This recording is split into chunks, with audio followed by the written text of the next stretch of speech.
तो कैसे हैं आप सभी और कैसी चल रही है आपकी तैयारी। आज हम आप सभी के लिए जो आने वाले हॉस्टल वार्डन के एग्ज़ाम हैं उसमें से कंप्यूटर के 500 एमसीक्यूज़ लेके आए हैं दोस्तों। होपफुली आपको ये लेक्चर जो है काफ़ी फ़ायदेमंद रहेगा। ये लेक्चर प्रीवियस ईयर में लगभग 2016 से लेकर 2020 तक पूरे इंडिया में जितने भी कंप्यूटर के एग्ज़ाम हुए हैं, यानी कंप्यूटर से रिलेटेड जितने भी एग्ज़ाम हुए हैं और जो भी क्वेश्चन उसमें पूछे गए हैं उन सभी क्वेश्चन का समावेश रहेगा। तो उसी के अकॉर्डिंग आज हम ये टेस्ट जो है टेस्ट सीरीज प्रारंभ कर रहे हैं जो कि फ्री ऑफ कॉस्ट है आप सभी के लिए। होपफुली आप सभी को ये लेक्चर पसंद आएगा और अगर आपको ये लेक्चर पसंद आता है और लगते हैं कि आपको ये क्वेश्चन इंपॉर्टेंट हैं तो आप हमारे चैनल को सब्सक्राइब कर सकते हैं और हमारे वीडियो को शेयर भी कर सकते हैं, क्योंकि जितना ज़्यादा शेयर करेंगे दोस्तों हमारा भी कॉन्फिडेंस बढ़ेगा और हम आप सभी के लिए और एक से एक काम वाले वीडियोस लेके आते रहेंगे और सारे हॉस्टल वार्डन के जितने भी सब्जेक्ट हैं सबको कवर करा देंगे, वो भी फ्री ऑफ कॉस्ट दोस्तों। So let's continue the lecture without talking any more. देखिए दोस्तों, हमारा पहला क्वेश्चन है आपकी स्क्रीन के सामने। Unix operating system is a trademark of. जो यूनिक्स ऑपरेटिंग सिस्टम है ये किसका ट्रेडमार्क है दोस्तों? तो सबसे पहले मैं स्क्रीन छोटा कर लेता हूँ। ये किसका ट्रेडमार्क होगा? आपके ऑप्शन है माइक्रोसॉफ्ट, सेकंड ऑप्शन है एप्पल, थर्ड है एंड्रॉयड और चौथा है मोटोरोला और पांचवा है नन ऑफ देम। आपको इनमें से एक आंसर सेलेक्ट करना है। होपफुली आप वीडियो पॉज करके आंसर सेलेक्ट कर चुके होंगे। अब मैं आपको इसका करेक्ट आंसर बता देता हूँ। इसका करेक्ट आंसर है दोस्तों मोटोरोला। कौन सा आंसर है? मोटोरोला। अब चलते हैं हम अगले क्वेश्चन की ओर। देखिए दोस्तों, आज हम 10 क्वेश्चन डिस्कस करने वाले हैं। इस 10 क्वेश्चन के बाद हम अगले डे फिर 10 क्वेश्चन डिस्कस करेंगे। ऐसे करके हमारा पूरा सीरीज हम कवर कराएंगे। क्लियर है दोस्तों? हमारा अगला क्वेश्चन है which of the following is not an earlier computer, यानी निम्नलिखित में से कौन सा प्रारंभिक कंप्यूटर नहीं था। तो आपके ऑप्शन स्क्रीन में कुछ इस तरीके से हैं, आप देख सकते हैं। यहाँ पे पांचों ऑप्शन आपको स्क्रीन में क्लियरली दिखाई दे रहे हैं। पहला है लियो, दूसरा है एनियाक, चौथा है एटलस, चौथा है लिंक और पांचवा है नन ऑफ देम। तो इसका आंसर क्या होगा दोस्तों? आप ट्राई कीजिए इसको। क्वेश्चन क्या है ध्यान से पढ़िए पहले। निम्नलिखित में से कौन सा प्रारंभिक कंप्यूटर नहीं था? ओके दोस्तों, तो देखिए मैं आपको इसका आंसर बता देता हूँ। होपफुली आपने इसको अटेम्प्ट कर लिया होगा। प्रारंभिक कंप्यूटर लियो भी था, एटलस भी था और लिंक भी था दोस्तों। यानी कि एनियाक जो है हमारा प्रारंभिक कंप्यूटर नहीं था। तो आप इस तरीके से ऑप्शन को भी गौर करते चलिएगा, जो आपके एग्जाम में आपके लिए हेल्पफुल रहेगा दोस्तों, और जिससे आप आसानी से क्वेश्चन सॉल्व कर पाओगे। अगला क्वेश्चन आता है हमारा which of the following is the oldest browser of the world. निम्नलिखित में से कौन सा विश्व का प्राचीन ब्राउजर है? आप इसको अटेम्प्ट करने की कोशिश कीजिए। पहला ऑप्शन है आपका वर्ल्ड वाइड वेब, दूसरा है ओपेरा, तीसरा है मोजाइक, चौथा है नेट स्पेस और पांचवा है क्रोम। आप वीडियो पॉज कर लीजिए, मैं आपको 15 सेकंड का टाइम देता हूं, उसके बाद आप जो है अटेम्प्ट कीजिए दोस्तों। कौन सा आंसर आपका सही होगा आप कमेंट सेक्शन में कमेंट भी कर सकते हैं। Which of the following is the oldest browser, जो सबसे पुराना ब्राउजर है। तो इसका एग्जैक्ट आंसर होपफुली आप दे चुके होंगे। इसका एग्जैक्ट आंसर है दोस्तों वर्ल्ड वाइड वेब, जिसे आप www के नाम से यूज करते हो दोस्तों। ओके, इसी तरीके से हम लोग एक और चीज यूज करते हैं, मैं आपको बता ही देता हूं। जैसे आप यूज करते हो HTTP, आपको पता होगा दोस्तों इस तरीके से। ये क्या होता है? देखिए दोस्तों, ये हमारे को बताता है प्रोटोकॉल के बारे में। किसको बताता है दोस्तों? प्रोटोकॉल के बारे में। क्लियर है? लेकिन अगर आप मान लीजिए इस तरीके से आप यूज करते हैं, आप इस तरीके से आपको लिखा हुआ मिलता है जैसे हॉटमेल, ठीक है, यहाँ पे लिखा है yahoo@.com, इस तरीके से आपको कुछ लिखा मिलता है। तो ये क्या होगा दोस्तों? ये उसका यूजर आईडी होगा। ये क्या हो जाएगा? उसका यूजर आईडी होगा दोस्तों। और ये क्या होगा? वो एड्रेस होगा जहां आप उसको भेज रहे हो। ओके, जिसके थ्रू आप उसको भेज रहे हो, ये वो एड्रेस हो जाएगा दोस्तों। इसमें एक और चीज मैं आपको बता देता हूं। जैसे मान लीजिए आप HTTP लिख के आप कहीं पे देखते हैं, तो इसका यूज हमें करना चाहिए कि नहीं? कहीं पे आप HTTPS भी देखे होंगे। तो दोनों में बेटर कौन सा है दोस्तों? तो दोनों में बेटर है HTTPS। HTTP का मतलब ये होता है दोस्तों कि अगर आप इसको अपने सिस्टम में इस्तेमाल करते हो तो आपके सिस्टम में वायरस आने की संभावना काफ़ी ज़्यादा बढ़ जाती है दोस्तों। अगर हम वायरस की बात करें तो इसी वायरस से एक वर्ड आता है, आपने सुना होगा, आपके मोबाइल फ़ोन में भी आपने देखा होगा, मालवेयर। ऐसा कुछ देखा होगा आपने, जिसमें इस तरीके से एक डिज़ाइन बना हुआ आप देखे होंगे। इस तरीके से ऐसा एक डिज़ाइन होता है ना? मैं हालांकि एग्जैक्ट डायग्राम बनाने में तो उतना अच्छा नहीं हूँ, लेकिन आपके लिए मैं ये ट्राई कर रहा हूँ। ऐसा कुछ डायग्राम आपने मोबाइल फ़ोन में भी देखा होगा दोस्तों, और मालवेयर तो लिखा देखा ही होगा। हालांकि डायग्राम मेरा एग्जैक्ट नहीं है, लेकिन मालवेयर लिखा देखा ही होगा। ये मालवेयर एक्चुअली होता क्या है दोस्तों? ये मालवेयर जो है ना दोस्तों, ये है वॉर्म। ये बताता है वॉर्म को, ना कि वायरस को। कई लोग इसके ये एग्ज़ाम में भी पूछा जा चुका है मालवेयर क्या होता है बोल के। आपके हॉस्टल वार्डन के जो छत्तीसगढ़ में जो एग्ज़ाम हुए थे उसमें पूछा जा चुका है दोस्तों। तो उसमें वॉर्म कई लोगों ने वायरस लगा दिया था, वो गलत आंसर था। एक्चुअली इसका आंसर होगा वॉर्म दोस्तों। अब हम अगले क्वेश्चन की ओर बढ़ते हैं। इसका आंसर आपको पता चल गया होगा, वर्ल्ड वाइड वेब है। अगले क्वेश्चन की ओर बढ़ते हैं दोस्तों। Which of the following is the high speed memory use part of the computer? निम्नलिखित में से कौन सा उच्च गति मेमोरी का उपयोग करता है? रोम, रैम, हार्ड डिस्क, मदरबोर्ड, या इनमें से कोई नहीं दोस्तों। आप इसको अटेम्प्ट करने की कोशिश कीजिए। मैं आपको फिर से 10 सेकंड देता हूं दोस्तों। होपफुली आप इसको अटेम्प्ट कर चुके होंगे, वीडियो पॉज करके सॉल्व कर चुके होंगे। मैं आपको इसका आंसर बता देता हूं दोस्तों। इसका आंसर है हार्ड डिस्क। इसका आंसर क्या है दोस्तों? Hard disk. अच्छा, इसके साथ ही हम इन दोनों के फुल फॉर्म भी जानने की कोशिश करेंगे। रैम का फुल फॉर्म क्या होता है दोस्तों? Random access memory. और रोम का क्या होता है? ये आपके लिए होमवर्क है, आप मुझे कमेंट सेक्शन में कमेंट करके बताइएगा दोस्तों। मदरबोर्ड क्या है दोस्तों? मदरबोर्ड एक ऐसा डिवाइस है जिसमें सभी तरीके के सर्किट जो हैं वो अटैच्ड होते हैं और जिसमें वो रन करते हैं। अब आप बोलेंगे सर ये मदरबोर्ड होता कहाँ है? ये मदरबोर्ड जो है ना दोस्तों, आपको सीपीयू के अंदर देखने को मिलेगा। उसके अंदर ये मदरबोर्ड होता है। अगर इसमें मान लीजिए क्वेश्चन आता है कि मदरबोर्ड में जो ग्रीन ग्रीन कलर जो दिखाई देती है वो किससे बनी हुई है, तो वो जो है दोस्तों सिलिकॉन से बनी होती है। किससे बनी होती है? सिलिकॉन से। अब उसमें क्वेश्चन आ गया, मान लीजिए कि सिलिकॉन से ही क्यों बनी हुई है?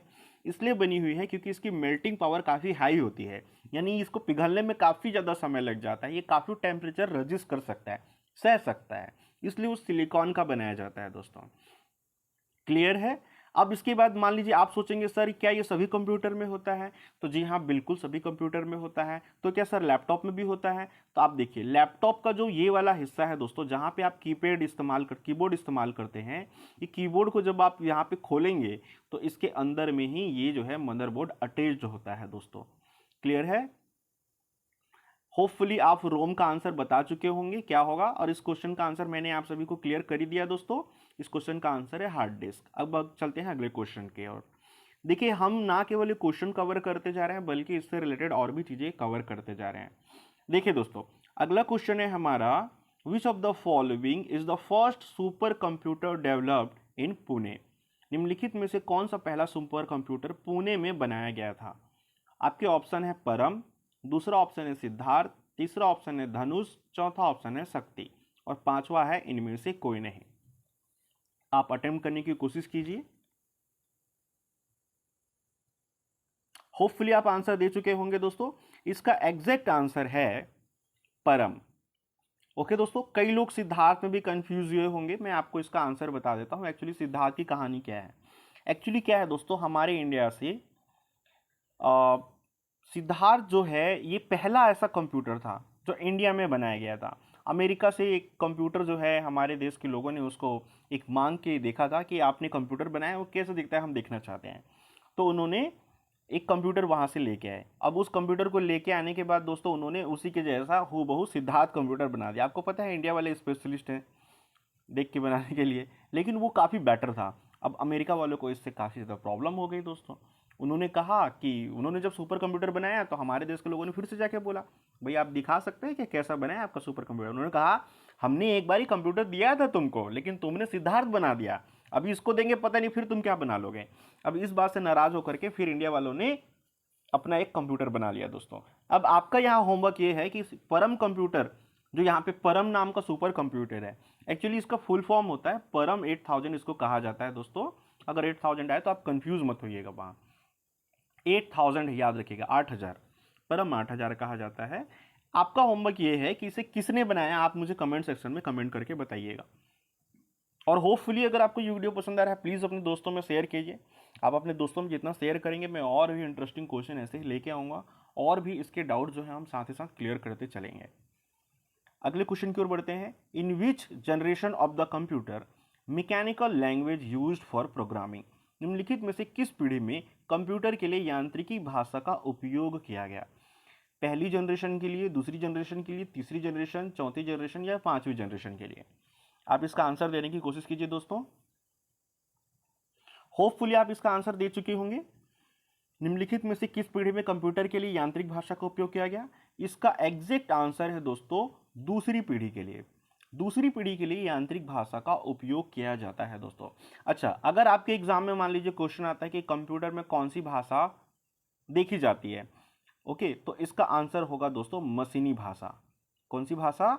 मशीनी भाषा दोस्तों। इसका आप आंसर दीजिएगा मशीनी भाषा। क्लियर है? ओके। अच्छा, मैं आपको इसमें एक और क्वेश्चन बता देता हूं।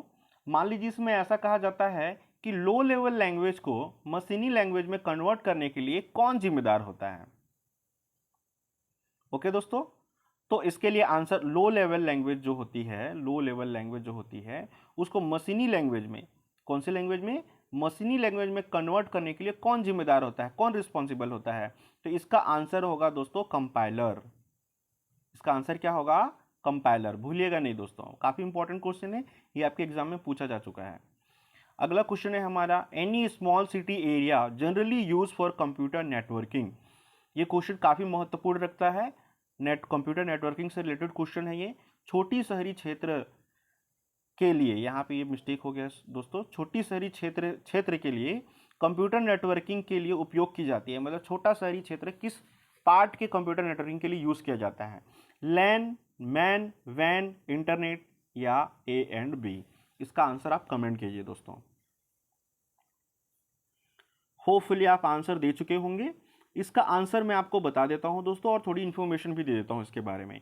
छोटी शहरी क्षेत्र यानी स्मॉल सिटी एरिया में हम मैन नेटवर्क को यूज करते हैं। मैन का फुल फॉर्म होता है man area network. Main area network man का फुल फॉर्म होता है दोस्तों। मैं आपको सभी के फुल फॉर्म बता देता हूं। लैन का फुल फॉर्म होता है लैंड एरिया नेटवर्क। क्या होता है दोस्तों? Land area network. मैन का फुल फॉर्म मैंने आपको बता दिया, मैन एरिया नेटवर्क। वैन का फुल फॉर्म होता है वाइड एरिया नेटवर्क। क्या होता है? Wide area network. अच्छा, ये लैन कहाँ यूज होगा भाई? जैसे मान लीजिए आप किसी ऑफिस के अंदर बैठे हो दोस्तों, इस तरीके से एक ऑफिस है मान लीजिए, उस ऑफिस के अंदर 200 मीटर के अंदर तक का जितना भी एरिया है, यहाँ पे जितने भी आपके कंप्यूटर यूज होंगे वहाँ के वाईफाई से वो चल जाता होगा। आपको पता होगा ये अच्छी तरीके से। तो वहाँ पे हम लैन एरिया नेटवर्क का इस्तेमाल करते हैं। और अगर मान लीजिए किसी सिटी एरिया में, अगर एक छोटे से सिटी जैसा एरिया है, वहाँ पे हमको कंप्यूटर नेटवर्किंग चलाना है, वहाँ पे हमको कंप्यूटर इंटरनेट का यूज़ करना है, तो वहाँ पे हम मेन एरिया नेटवर्क का इस्तेमाल करते हैं। और उससे बड़े पैमाने पे जैसे जितने कंप्यूटर नेटवर्किंग वेबसाइट चलते हैं, कितने कंप्यूटर नेटवर्किंग जो सैटेलाइट चल रहे हैं अभी, भले वो रिलायंस का हो, भले वो किसी और कंपनी का हो, एयरटेल का हो या जियो का हो या किसी भी कंपनी का हो, वो चलता है वैन, यानी कि वर्ल्ड एरिया नेटवर्क कह सकते हैं या वाइड एरिया नेटवर्क कह सकते हैं आप इसको। तो इसका सही आंसर आपको पता चल गया होगा, मैन होगा दोस्तों। अब बढ़ते हैं हम अगले क्वेश्चन की ओर। अगला क्वेश्चन है, which of the following is not an input device? इनमें से कौन सा इनपुट डिवाइस नहीं है? बहुत ही महत्वपूर्ण क्वेश्चन है आपके। इसके ऑप्शन है माउस, स्कैनर, प्रिंटर, जॉयस्टिक और ऑल ऑफ द अबव। ध्यान रखिएगा दोस्तों, हड़बड़ी में मत बनाइएगा इस क्वेश्चन को, क्योंकि बहुत लोग इस क्वेश्चन में गलत करेंगे। इसमें बोला है इनपुट डिवाइस नहीं है, बिल्कुल। होपफुली आप आंसर दे चुके होंगे। मैं आपको इसका एग्जैक्ट आंसर बता देता हूं दोस्तों। देखिए, माउस जो है वो इनपुट डिवाइस है दोस्तों। इनपुट डिवाइस का मतलब क्या होता है? जब हम कंप्यूटर में किसी प्रकार का कोई भी वर्किंग करते हैं और कंप्यूटर के अंदर कुछ इंफॉर्मेशन को भेजते हैं, तो हमारे इनपुट डिवाइस होते हैं। माउस जो है वो एक इनपुट डिवाइस है दोस्तों। स्कैनर जो है वो भी एक इनपुट डिवाइस है, क्योंकि आप स्कैन करके आप क्या करते हो? स्कैन करते हो, कंप्यूटर में वो सीन होने लग जाता है मॉनिटर में। फिर उसके बाद जॉयस्टिक जो है ये भी एक इनपुट डिवाइस है, इसको गेम वगैरह खेलने के लिए इस्तेमाल किया जाता है। फिर उसके बाद आता है प्रिंटर, ये है आपका आउटपुट डिवाइस दोस्तों। आउटपुट डिवाइस है, इसका मतलब इसका आंसर क्या होगा? इनपुट डिवाइस नहीं है, ऑप्शन नंबर सी इसका करेक्ट आंसर होगा दोस्तों। अब बढ़ते हैं अगले क्वेश्चन की ओर। New technology LED full name is? LED का फुल नेम क्या है दोस्तों? आपके ऑप्शन है light emitting diode, liquid emitting display, laser emitting diode, low emission diode या नन ऑफ द अबव। इसका आंसर देने का कोशिश कीजिए दोस्तों। होपफुली आप इसका आंसर दे चुके होंगे। चलिए मैं इसका आंसर आपको बता देता हूँ। इस क्वेश्चन का आंसर है लाइट एमिटिंग डायोड्स दोस्तों। इस क्वेश्चन का आंसर है लाइट एमिटिंग डायोड। आपने देखा होगा, अगर आप साइंस बैकग्राउंड से हैं तो क्लास 12 में भी आप पढ़े होंगे इस तरीके से। इसके बारे में आपको बता देता हूँ। ये एलईडी होती है, इसमें दो पोर्शन होता है, एक छोटा वाला होता है, घर में भी आप देख सकते हो, और एक इस तरीके से बड़ा वाला होता है दोस्तों। क्लियर है? जो बड़ा वाला होता है इसे कैथोड कहते हैं। क्लियर है दोस्तों? और जो छोटा वाला होता है इसे एनोड के नाम से जानते हैं। एनोड पे धनावेश होता है दोस्तों और कैथोड पे ऋणावेश होता है, और इसी से यहाँ पे ये लाइट जो है वो जल पाती है दोस्तों। अब हम चलते हैं अगले क्वेश्चन की ओर। Microphone is invented in which year? आपके पहले ऑप्शन है यहाँ पे 1856, सेकेंड ऑप्शन है 1877, थर्ड ऑप्शन है 1947 और फोर्थ ऑप्शन है 1857 और पांचवा है नन ऑफ द अबव। इस क्वेश्चन का आंसर होपफुली आप कंफर्म देंगे। मुझे पूरा यकीन है इस क्वेश्चन का आंसर आप बता पाएंगे और कंफ्यूज नहीं होंगे। होपफुली आप आंसर दे चुके होंगे दोस्तों। कई बच्चे हो सकता है इसमें 1947 भी लिख दें आंसर में, क्योंकि देश आज़ाद हुआ था तो माइक्रोफोन बन गया ऐसा कुछ सोच के, लेकिन ऐसा नहीं है। एक्चुअली जो है माइक्रोफोन यहाँ बोला नहीं कि आपके इंडिया में कब बनाया गया था, बोला गया है कि माइक्रोफोन की खोज किस वर्ष की गई है। देखिए दोस्तों, इसका आंसर होगा आपका माइक्रोफोन की खोज जो है 1877 में की गई है। तो होपफुली आपको ये लेक्चर पसंद आया होगा दोस्तों। सो आज हम इस लेक्चर को यहीं तक रखते हैं। अगर आपको ये लेक्चर कुछ भी थोड़ा सा हेल्पफुल लगता है, आप अपने दोस्तों में इसको शेयर कीजिए दोस्तों। जिनका भी एग्ज़ाम है उनके लिए काफ़ी फ़ायदेमंद रहेगा दोस्तों, और आपके लिए भी फ़ायदेमंद रहेगा। So let's continue, sorry let's continue मैं बोल रहा हूँ क्योंकि मुझे लगा कि फिर से हम आगे कंटिन्यू करने वाले हैं। कंटिन्यू तो करेंगे ही, लेकिन मिलते हैं अगले एपिसोड में दोस्तों। Thanks for watching. जय हिंद दोस्तों।